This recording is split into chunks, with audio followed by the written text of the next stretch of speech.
Hello friends, welcome to target online exam.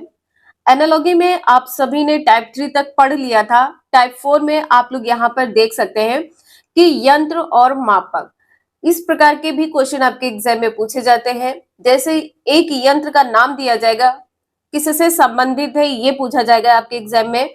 जैसे यहाँ पर है स्फिग्मोमैनोमीटर, किसके मापक में प्रयोग किया जाता है? रक्तदाब। रक्तदाब मापन के लिए किसका प्रयोग किया जाता है? स्फिग्मोमैनोमीटर का प्रयोग किया जाता है। इसी प्रकार से आपसे एक क्वेश्चन ये पूछ लिया जाएगा, मान लीजिए अमीटर दे दिया गया, यहाँ पर तो विद्युत धारा लिखा है, आपके एग्जाम में क्वेश्चन मार्क लगा होगा, तो आपसे पूछा जाएगा अमीटर का संबंध किससे है? तो जो स्फिग्मोमीटर का संबंध रक्तदाब से है, तो ये क्या है? ये मापक है। ठीक है, तो इसी प्रकार से अमीटर का संबंध किससे होना चाहिए? मापक से होना चाहिए।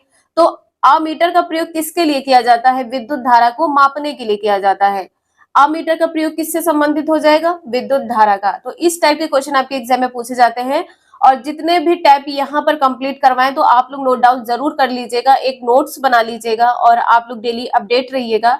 एक एक पॉइंट आपके एग्जाम में यहाँ से आने वाले हैं, तो जितने भी इंपॉर्टेंट पॉइंट्स हैं वो सभी मैंने यहाँ पर कवर कर दिए हैं। अब यहाँ पर सेकंड पॉइंट है हाइग्रोमीटर। हाइग्रोमीटर यंत्र है, किसके लिए प्रयोग किया जाता है? आर्द्रता को मापने के लिए।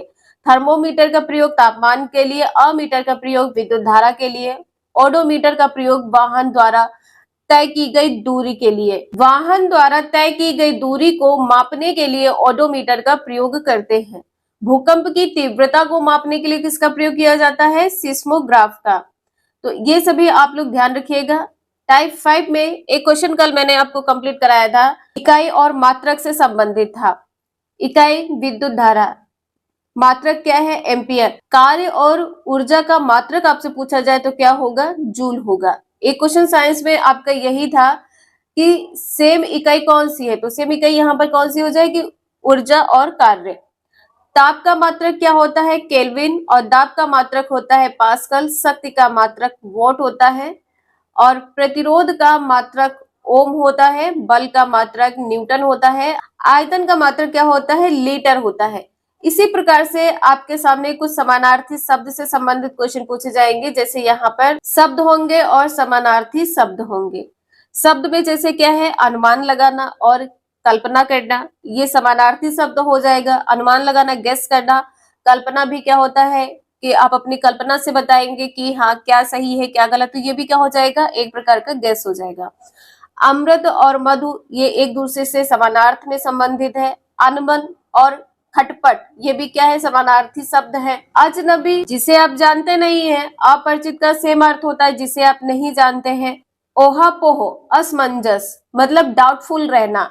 ईर्ष्या, द्वेष। इसी प्रकार से टाइप 7 है, शब्द और विपरीतार्थक शब्द है। जैसे शांति, विपरीतार्थक विलोम शब्द शांति का अशांति होता है। शोक का हर्ष होता है। सार्थक का निरर्थक होता है। 3 से 4 क्वेश्चन तो आपके हिंदी साइंस के यहाँ पर कवर हो जाएंगे, तो आप लोग इसे नोट डाउन कर लीजिएगा। हार, जीत, नादान, समझदार। सन्यासी का क्या होता है? विलोम। गृहस्थ होता है। इसी प्रकार से टाइप 8 में आपके जानवर और वस्तु के रखने का स्थान यहाँ पर रहने हैं, आप लोग रखने का लिख लीजिएगा, रखने का स्थान। जानवर कहाँ रहते हैं? जानवर सभी प्रकार के जानवर की यहाँ पर बात की गई, किसी एक पर्टिकुलर की बात नहीं की गई। तो जानवर कहाँ रहते हैं? जू में रहते हैं, चिड़ियाघर में रहते हैं। हवाई जहाज कहाँ रखा जाता है? रखने का स्थान क्या होता है? हैंगर होता है। मछलियां एक्वेरियम में रखी जाती हैं। मधुमक्खियां कहाँ रखी जाती हैं? एपियरी में रखी जाती हैं। एक प्रकार का जो लकड़ी का बॉक्स होता है उसमें चीनी का घोल डाला जाता है, तो उसको क्या कहते हैं? एपियरी में रखी जाती है। चिड़िया कहाँ रखी जाती है? चिड़िया खाना में रखी जाती है। यहाँ पर एक चिड़िया खाना होता है, वहां पर चिड़िया रखी जाती है, चिड़िया घर नहीं होगा। इसे भी आप लोग ध्यान रखिएगा। कपड़े कहाँ रखे जाते हैं? अलमारी में रखे जाते हैं। अब आपके एग्जाम में क्वेश्चन पूछा कैसे जाता है ये भी आप लोग देख लीजिए। अब जैसे आपको दिया जाएगा कि मछलियां एक्वेरियम में रखी जाती हैं, तो कपड़े का संबंध कैसे होगा? जैसे मछलियां एक्वेरियम में रखी जाती हैं, तो यहाँ पर क्या है? मछली का संबंध किससे है? एक्वेरियम से है। जिस प्रकार से ये एक दूसरे से संबंधित है, उसी प्रकार से कपड़े का संबंध किससे होगा? तो कपड़े कहाँ रखे जाते हैं? अलमारी में रखे जाते हैं। इस चीज को आप लोग ध्यान रखिएगा। संबंध का मतलब यहाँ पर होगा जो एक दूसरे से पहले पॉइंट में कनेक्ट होंगे, उसी प्रकार से आपको वही दूसरा पॉइंट देखना है कि ये किस प्रकार से संबंधित है। उसमें जैसे मछलियां एक्वेरियम में रखी जाती हैं, उसी प्रकार से कपड़े अलमारी में रखे जाते हैं। अक्षर सादृश्यता ये मोस्ट इंपॉर्टेंट है, इसे आप लोग ध्यान से देखिएगा। अल्फाबेट सभी को आते हैं, तो यहाँ आपको ए से लगाकर एम तक लिख लेना है। जैसे यहाँ पर लिखा हुआ है आपको सेम ऐसे ही लिखना है। आपको अल्फाबेट आपको इस प्रकार से लिख लेना है, A B C D E F G H I J K L M. ठीक है, अब फर्स्ट नंबर पर ए आता है, सेकंड नंबर पर बी आता है। इसी प्रकार से आप सभी को इसके जो नंबर है, प्लेस नंबर है, आपको लिख लेना है। एम किस नंबर पर आता है? 13 नंबर पर आता है। अब यहाँ पर आपको क्या करना है, इसे सीरीज को उल्टा कर देना है। ठीक है, ये सीरीज को इस प्रकार से उल्टा कर देना है। तो एम के बाद क्या आता है? एन है, O P Q R S T U V W X Y Z. ये इस प्रकार से आपने लिख लिया। जब एम 13वें स्थान पर आता है तो एन कौन सा स्थान हो जाएगा? 14वां हो जाएगा। इसी प्रकार से ओ 15 स्थान पर, पी 16 स्थान पर। तो आप सभी को इस प्रकार से ये सभी नंबर लिख लेने हैं। अब नंबर लिख लेने के बाद में आपको क्या करना है, तो यहाँ पर आप लोग देख सकते हैं वर्णमाला के विपरीत अक्षर, इससे संबंधित क्वेश्चन पूछा जाएगा। देखिए, जो यहाँ पर अल्फाबेट दिए हुए हैं, प्लेस पूछा जा सकता है कि किस स्थान पर ये नंबर आता है। और आपसे ये भी पूछा जा सकता है कि वर्णमाला के इस वर्णमाला के विपरीत वर्णमाला कौन सी, मतलब जो वर्णमाला आपको दी गई होगी उसमें वर्णमाला में आपसे पूछ लिया जाएगा, मान लीजिए यहाँ पर H का संबंध S से है, तो C का संबंध किससे होगा? तो यहाँ पर क्या हो जाएगा? अपोजिट है, विपरीत है, तो इसी प्रकार से C का विपरीत ही आप लेंगे। ये चीज आप लोग ध्यान रखिएगा। तो यहाँ पर आप लोगों को क्या करना है, जैसे आपको A से लगाकर M तक लिखना है, उसी प्रकार से आपको विपरीत कर देना है। तो आपसे पूछा जाए कि B का विपरीत Y है, तो K का विपरीत क्या होगा? K का विपरीत यहाँ पर P हो जाएगा। स्वर कितने होते हैं? 5 होते हैं, A E I O U। और व्यंजन कितने होते हैं? 21 होते हैं। नेक्स्ट टाइप है संख्याओं के बीच संबंध। तो सबसे पहले आपको क्या करना है, 1 से 20 तक की संख्याओं के पूर्ण वर्ग याद कर लेने हैं। इस प्रकार से आप सभी को लिख लेना है। 1 की पावर 1 करेंगे तो कितना हो जाएगा? 1 होगा। 2 की पावर 2 करेंगे तो 4 हो जाएगा। 3 तिया 9, 4 चौको 16, 5 25, 6 छक 36, 7 सती 49, 8 28 64, 9 9 81, 10 दहम 100। 11 का वर्ग करेंगे तो 121 हो जाएगा। 12 का वर्ग करेंगे 144 हो जाएगा। 13 का वर्ग करेंगे 169 हो जाएगा।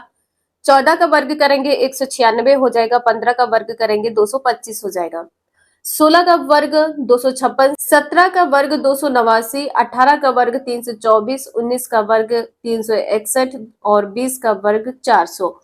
तो आप सभी को वर्ग याद कर लेना है 1 से 20 तक।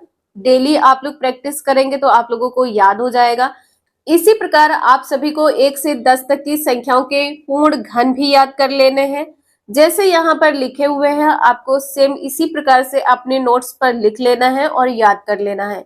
1 का क्यूब करेंगे तो 1 हो जाएगा। 2 का क्यूब 8 होता है। 2 दूनी 4 दूनी 8, 3 के 9 त्रुक 27, 4 चुकू 16 चुकू 64, 55 25 पंचे 125, 6 छक 36 छक्का 200, 16 7 49 7 343, 8 28 64 8 512, 9 9 81 9 729, 10 दहम 100 और गुणे 10 क्या हो जाएगा? 1000।